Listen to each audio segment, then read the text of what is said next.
mempersembahkan renungan Santapan Rohani, terjemahan dari renungan Our Daily Bread.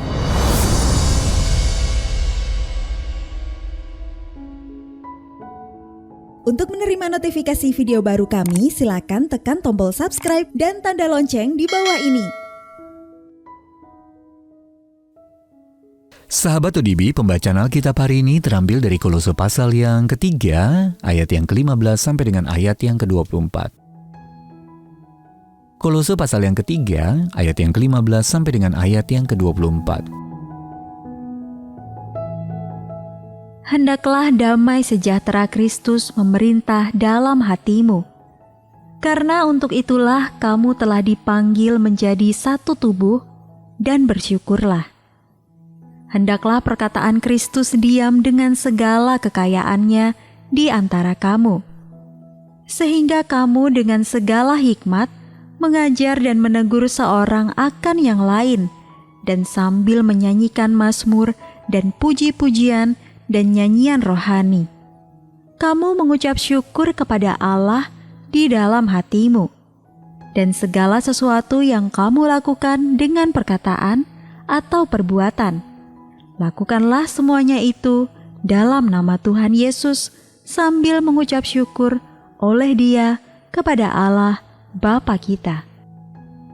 Hai istri-istri, tunduklah kepada suamimu sebagaimana seharusnya di dalam Tuhan.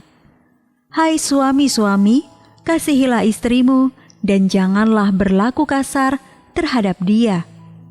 Hai anak-anak, taatilah orang tuamu dalam segala hal, karena itulah yang indah di dalam Tuhan. Hai bapa-bapa, janganlah sakiti hati anakmu, supaya jangan tawar hatinya. Hai hamba-hamba, taatilah Tuanmu yang di dunia ini dalam segala hal. Jangan hanya di hadapan mereka saja untuk menyenangkan mereka, melainkan dengan tulus hati karena takut akan Tuhan.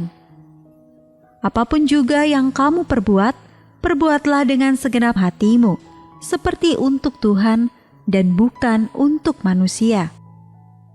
Kamu tahu bahwa dari Tuhanlah kamu akan menerima bagian yang ditentukan bagimu sebagai upah.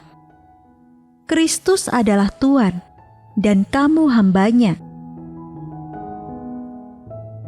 Ayat Mas renungan hari ini terambil dari Kolose pasal yang ketiga ayat yang ke-17. Segala sesuatu yang kamu lakukan dengan perkataan atau perbuatan, lakukanlah semuanya itu dalam nama Tuhan Yesus. Renungan hari ini berjudul Segalanya untuk Yesus, ditulis oleh Cindy Hess Casper. Sahabat ODB, ketika Jeff berusia 14 tahun, ibunya mengajak menonton pertunjukan seorang penyanyi terkenal. Selayaknya banyak musisi pada zamannya, B.J. Thomas pernah terjebak dalam gaya hidup yang merusak diri sendiri di sepanjang tur musiknya.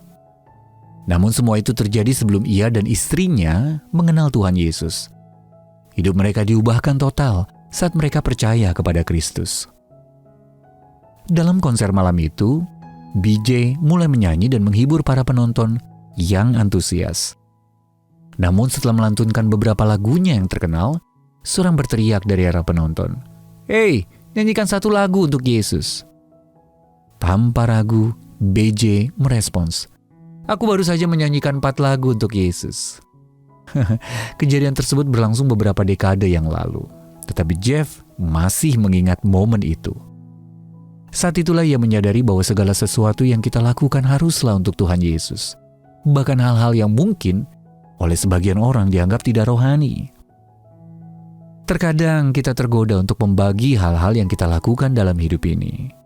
Membaca Alkitab, bersaksi tentang pengalaman kita menerima Yesus, menyanyikan kidung pujian, itu semua adalah hal rohani. Memotong rumput, lari pagi, menyanyikan lagu-lagu pop, itulah hal-hal duniawi. Kolose pasal 3 ayat 16 mengingatkan kita bahwa perkataan Kristus diam di antara kita dalam aktivitas seperti mengajar, bernyanyi, dan bersyukur. Tetapi ayat 17 menerangkan lebih jauh.